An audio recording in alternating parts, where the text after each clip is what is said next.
Jim Brulte on whether this is a good idea as the California Republican Party chairman. You're not a fan of this, Jim, I know, but some of your counterparts are saying buyers will be a fan longer term if the money they pay extra results in a lot of savings. In other words, they pay for this within just a couple of years of owning that home. What do you say?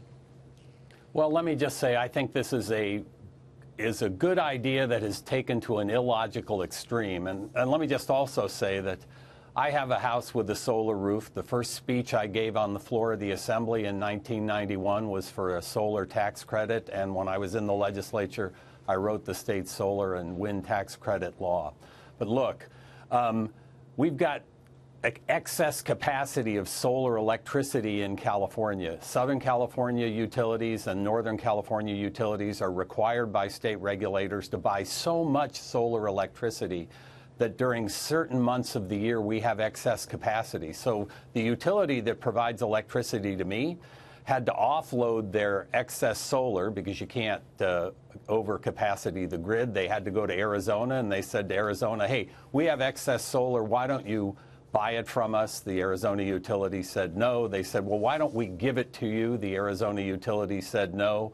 The Arizona utility said, but we'll buy it from you. So as a ratepayer in Southern California, I'm forced to buy solar electricity that my utility is required to buy. And then I get to pay to have Arizona take it off our hands. So I'm actually subsidizing ratepayers in Arizona. Now, beyond that, we had a recent survey. 60% of Californians are concerned about the high price of housing and are thinking of moving. Fully a third of them are thinking about moving out of the state. So when you take and require builders to add what could be $10,000 to the cost of a home, that's the median price of a home in California is already over $500,000. You're really hurting the poor and working class. All right, well, so this is a great idea. It's just nonsensical. Okay, so not a fan. All right, but the flip side of that is that if it's going to cost you an extra $40 a month for this, let's say that, and you return in savings $80 a month. Now these are data put out by the solar industry, so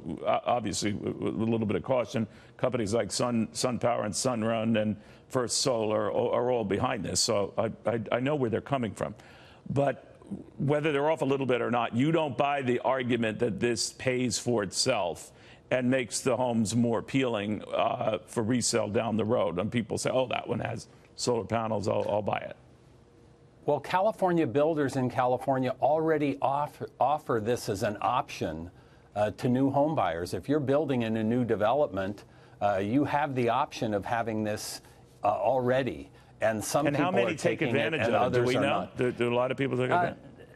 You know, the new developments in my neighborhood, I would say probably 2 out of every 5. Okay. But if you really believe that solar is the way to go, utility scale solar is much more efficient. And the fact of the matter is, you know, California has more electricity during the day when solar is up. Our load problem is after the sun goes down. That's where we need the excess capacity. So look, I believe in renewable energy, but this is renewable energy on steroids, and it's cost inefficient. The other negative aspect of this is because the utilities have to buy excess solar from people like me who have solar roofs, the people that ultimately pay for that are the poor and working class who can't afford solar roofs. All right, we'll see what happens. It's not a done deal yet. It has to go through one hurdle yet,